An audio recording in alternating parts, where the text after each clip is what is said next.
এভাবে নমরুদ একে ইসলামের দাওয়াত দেওয়ার জন্য, হেদায়েতের বাণী শোনানোর জন্য আল্লাহ রাব্বুল আলামিন ফেরেশতা নিযুক্ত করলেন। কিন্তু ফেরেশতা যখন তাকে হেদায়েতের আহ্বান করলো, ঈমানের দাওয়াত দিল, সে অস্বীকার করলো, সে ঈমান আনবে না। আবার তৃতীয়বারের মতো ফেরেশতা নিযুক্ত করলো, কিন্তু সে ঈমান আনলো না।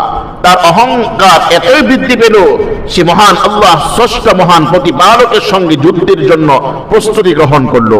ফেরেশতাকে আল্লাহ রাব্বুল আলামিন জানিয়ে দিল, তুমি জানিয়ে দাও তার যত সৈন্যবাহিনী আছে সমস্ত সৈন্যবাহিনী একটি রণাঙ্গনের মাঠে, একটি রণাঙ্গনের ময়দানে উপস্থিত হওয়ার জন্য। দেখা গেল নমরুদ ঘোষণা করলো তার হাজার হাজার লক্ষ সৈন্যবাহিনীকে, তোমরা তোমাদের সমস্ত অস্ত্রসহ সজ্জিত হয়ে তোমরা একটি বিশাল মাঠে উপস্থিত হও, যে আল্লাহর সঙ্গে ইব্রাহিমের প্রতিপালকের সঙ্গে যুদ্ধ করতে হবে। নাউজুবিল্লাহ। এভাবে একটি বিশাল ময়দানে রণাঙ্গনের মাঠে উপস্থিত হলো নমরুদ এবং তার বিশাল সৈন্যবাহিনী। দেখা গেল ফজরের পরে তারা একটি ময়দানের মধ্যে উপস্থিত হলো।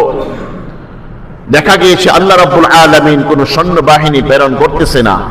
তারা আশ্চর্য হয়ে গেল এবং তাদের অহংকার বৃদ্ধি পেতে লাগলো, কি যে ইব্রাহিমের প্রতিপালক ভয় পেয়ে গিয়েছে, নাউজুবিল্লাহ, তার সৈন্যবাহিনী প্রেরণ করতেছে না।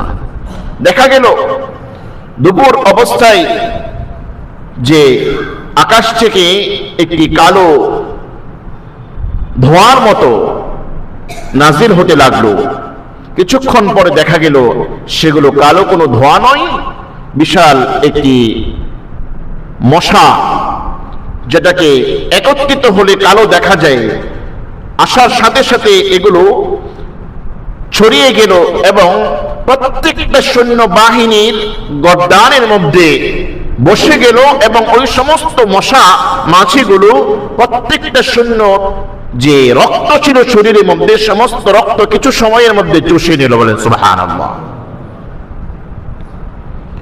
যে আল্লাহ রাব্বুল আলামিন যত বড়, তার হুকুম তত বড়। তবে আল্লাহ রাব্বুল আলামিনের সঙ্গে যত বাহাদুরি করেছে এই পৃথিবীর মধ্যে, আল্লাহর সঙ্গে শিরিক করেছে, আল্লাহর সঙ্গে অহংকার প্রদর্শন করেছে যত বীর বাহাদুর, তাদেরকে আল্লাহ রাব্বুল আলামিন ক্ষুদ্র থেকে ক্ষুদ্র প্রাণী দিয়ে তাদেরকে হত্যা করা হয়েছে।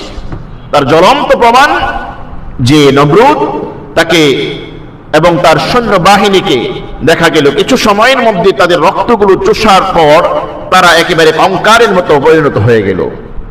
নমরুদকে কোনো রক্ত চুষে নাই, কিন্তু আল্লাহ রাব্বুল আলামিন একটি ল্যাংড়া মাছি, একটি মশা তার নাক দিয়ে ঢুকে ব্রেন পর্যন্ত পৌঁছে দিল এবং সে রণাঙ্গন ছেড়ে তার প্রাসাদে যখন চলে আসলো সৈন্যবিহীন কিছু খাদেম খুদ্দামদেরকে নিয়ে, সে দেখলেও যে কয়েকদিন বেঁচে ছিল এই সৈন্যবাহিনী, এই ল্যাংড়া মাছি তার ওই মজক পর্যন্ত যখন পৌঁছে গেল, একটা বিরক্তকর অবস্থা সৃষ্টি হলো।